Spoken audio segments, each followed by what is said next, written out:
So, kumusta mga kabuli? Ani Idja? Dito nga mga kabuli, papunta na kami sa palengke para mamalengke ng aming papalengkehin. Kasama ko nga itong aking kapatid for today's video dahil meron nga din daw siyang bibilihin. Medyo malapit lang din naman kami dito sa palengke kaya naman nandito na nga rin agad kami. Marami na nga rin talagang pagbabago dito sa bayan ng Bulinaw, patuloy nga nila itong pinapaganda. Isa na nga itong Bulinaw Sports Complex na inaayos nga nila sa kasalukuyang ito para gumuwapo. Nadaanan na nga namin itong 7-Eleven dahil papunta nga kami ng Pantalan para bumili ng pyesa ng makina ng aking bangka. Sa Shopee na nga lang din sana ako order nito dahil mas mura nga ng konti, kaso nga naisip kong matatagalan akong hindi makapunta ng dagat dahil hindi ko nga alam kung anong araw ito darating. Kaya naman napagdesisyonan ko nga dito na nga lang rin bumili sa palengke para agad ko na ma-repair ang aking bangka para agad na nga rin ako makapunta ng dagat para mamana. Baka kasi pag matagal akong hindi nakapunta ng dagat, hindi na ako mamukaan ng mga isda, baka matakot na sila sa akin. Mabuti na nga lang dito ay namukaan pa ako ni ate kaya naman binigyan niya pa ako ng discount. Por Diyos.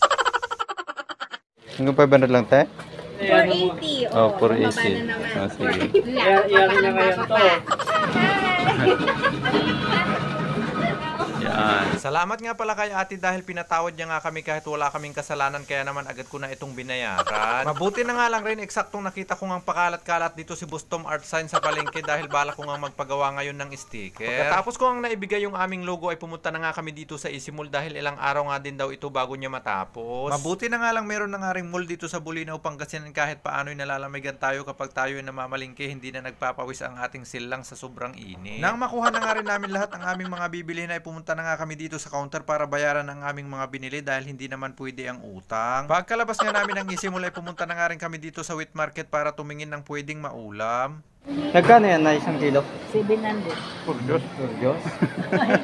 Por Diyos. May kamahalan nga ang malalaking sugpo ngayon kaya naman itong maliliit na sugpo na lang muna ang binili namin. Sari-saring mga isda at siguradong napakasariwa rin talaga ang mga mabibiling isda dito sa Bulinaw Wheat Market. Dahil nga pagkababa pa lang ng mga isda sa bangka ay diretso na nga agad dito sa Wheat Market. May nakita nga rin kami ditong arosip, layalay at flying fish. Meron nga din lobster dito na napakasarap pang ulam, 130 ang kilo ng bangos, 140 naman kapag medyo malalaki. Bumili na nga rin kami dito ng mga Ricardo 20-20 lahat ng klase basta nakabalko. Dahil nandito na nga rin kami sa wheat market at bumili na nga rin kami ng longganisa at hotdog dito sa Isang Frozen Foods. Dahil pababa na nga si Ik dyan kaya naman bumaba na rin kami para bumili nitong gulay na pichay na isagpaw sa hipo. Nang nakabili na nga kami ng pangulam ay pumunta na nga kami dito sa Salvatorian Farmacia para magpa-refill nga nitong pang-apros na pinabili ni Commander. Hindi nga pala kami nagpa-refill dyan, dinala ko lang yung buti for example, baka kasi iba yung mabili ko, ayokong masampulan ni Commander. Shoutout nga pala sa mga masisipag nating mga traffic enforcer ng Bulinaw, Pangasinan dahil sa inyo walang traffic, maaliwalas ang daan. Dahil medyo nagugutom na nga rin kami ay nagmerienda na nga rin muna kami ng tudok-tudok dito lang yan sa gilid-gilid. Murang-mura nga lang din yung mga panindang merienda dito na ate, sa halagang 20 pesos nga lang ay busog na busog ka na, uuwi kang ni Burakya. Medyo natanghalian na nga kami dyan kaya naman dumaan na lang kami dito sa Andox para bumili ng ulam na naluto, karne ng manok. Gusto nga lang ulit namin magpasalamat sa inyo mga kabuli dahil sa inyong patuloy na pagtangkilik sa aming mga video. Sana bago matapos itong video mga kabuli ay huwag nyo na naman kalimutang i-like at i-share itong aming video. Hanggang dito na lang po, kita-kits na lang po ulit tayo sa next episode.